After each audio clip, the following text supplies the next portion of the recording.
नमस्कार, मी मनोहर पवार. TV1 मराठीवर सर्वांचं स्वागत आहे. आपण आलोय कोसारी तालुका जत जिल्हा सांगली येथील तानाजी चव्हाण सर यांच्या मळ्यामध्ये. सध्या आपण आलोय त्यांच्या केळीच्या बागेमध्ये. अगदी सेंद्रिय पद्धतीनं त्यांनी केळीची बाग या ठिकाणी लावलेली आहे. जवळजवळ 600 झाडं आहेत. सध्या जर आपण बघितलं तर हा घड आहे. अगदी महिन्याभरात विक्रीसाठी हा घड या ठिकाणी येणार आहे. थोडंसं अंतर सुद्धा त्याने जास्त ठेवलेलं आहे. याचं कारण असं आहे की यामध्ये जर चांगली हवा जर खेळली तर उत्पादन चांगलं येईल आणि जेणेकरून मार्केटमध्ये त्याला पैसे सुद्धा चांगले मिळतील. माझ्या समवेत चव्हाण सर आणि त्यांच्या सुविध पत्नी या ठिकाणी उपस्थित आहेत. त्यांना आपण विचारूया कशा पद्धतीनं या रोपाची लागण केलेली आहे. नमस्कार. नमस्कार. सेंद्रिय पद्धतीनं तुम्ही आता केळी लावलेली आहे, ही देशी केळी आहे? देशी केळी आम्ही सेंद्रिय पद्धतीने लावली. रोपं कुठून आणली किंवा तुम्ही तयार केली रोपं? आम्ही रोपं टिश्यू कल्चर रोपं कर्नाटक महालिंगपूर मधून आणलेली आहेत. किती एक रोप मिळालं तुम्हाला? ते 28 रुपयाला एक रोप मिळालेलं आहे. त्यानंतर काय केलं तुम्ही? खड्डे काढले, नांगराचं तास घालून आम्ही त्यामध्ये शेणखत एक 4 ट्रॉल्या टाकले आणि त्याच्यावरती रोपं लावून की त्यानंतर आम्ही स्लरी वगैरे सोडून आतापर्यंत कोणत्याही पद्धतीचं रसायन आम्ही वापरलेलं नाही आणि औषध वगैरे आम्ही गोमूत्रच फवारतो. त्यामुळं बाकीचं काही नाही, सेंद्रिय पद्धतीनं करण्याचा आम्ही पूर्णपणे मानस केलेला आहे. किती दिवस झाले आता केळीला? 18 सप्टेंबरला लागण केलेली आहे आम्ही. पाणी भरपूर आहे तुम्हाला? पाणी आहे.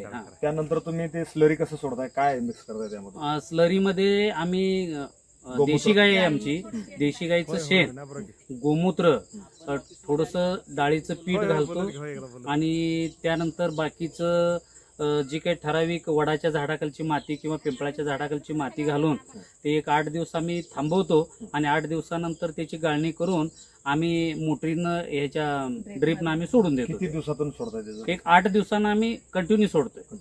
कंटिन्यू सोडतो. कधी तुम्ही असं उन्हामध्ये सोडताय किंवा संध्याकाळी सोडताय, काय तुझं? नाही, सकाळ सोडतो. दिवस उगवताना आम्ही सकाळी सोडतो. काय कारण असं होते सकाळी सोडत? सकाळी उन्हाचं सोडलं तर त्याच्यावर परिणाम होईल ना. परिणाम होईल म्हणून पाणी सुद्धा आम्ही सकाळी उन्हाचं काही पाणी सोडत नाही आणि स्लरी वगैरे काही सोडत नाही. उन्हाचं सकाळी सोडतो. तुम्हाला मॅडम काय सांगताय, तुमच्याकडे काय जबाबदारी आता केळीची? माझ्याकडे म्हणतात तरी कॉक फिरवायचे, पाणी सोडायचं जबाबदारी तुमच्याकडे? जबाबदारी माझ्याकडे. किती दिवसात सोडताय पाणी? पाणी रोज असतंच, एक दिवस 8, रोजच्या रोज 4 तास तरी पाणी कंटिन्यू असतं.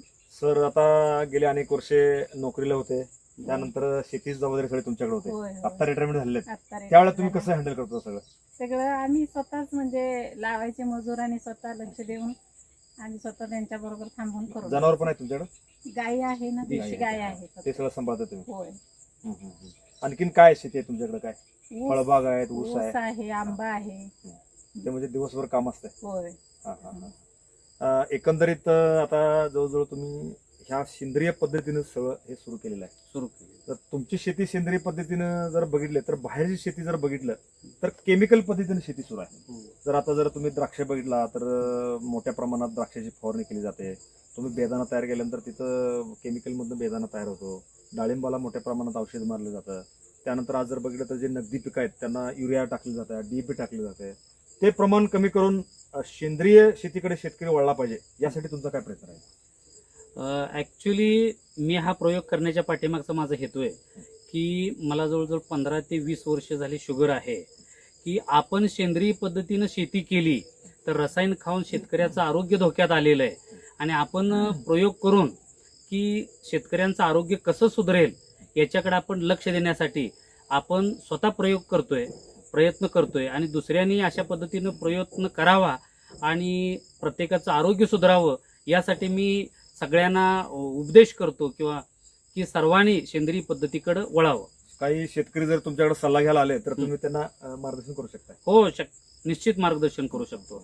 आताच मी तुम्हाला आल्यानंतर दाखवलं की स्लरी कशा पद्धतीनं ते बॅरलमध्ये भिजत घातलेले, गोमूत्र कसं ठेवलेलं आहे, मोटरीनं कसं सोडतो, की अशा पद्धतीनं जर केलं तर आपल्या आरोग्य सर्वांचं सुधारेल असं मला वाटतंय.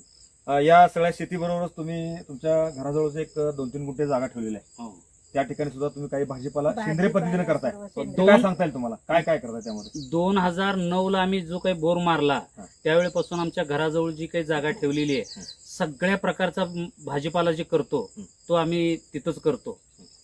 तुम्हाला जेवढं लागतं तेवढं तुम्ही जेवढं लागते तेवढंच करतो अगदी आम्ही सेंद्रिय विक्रीसाठी. पद्धत. पूर्ण सेंद्रिय पद्धत.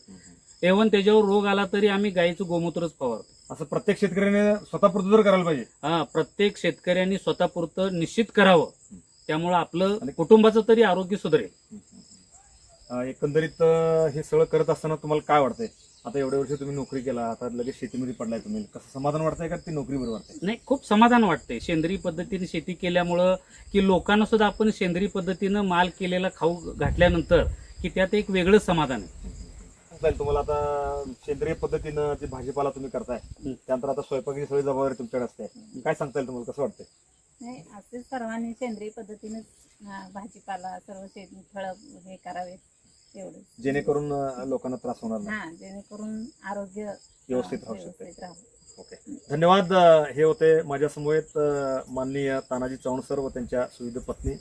गेल्या अनेक वर्षापासून या ठिकाणी सेंद्रिय शेती करण्याचा त्यांनी या ठिकाणी विडा उचललेला आहे.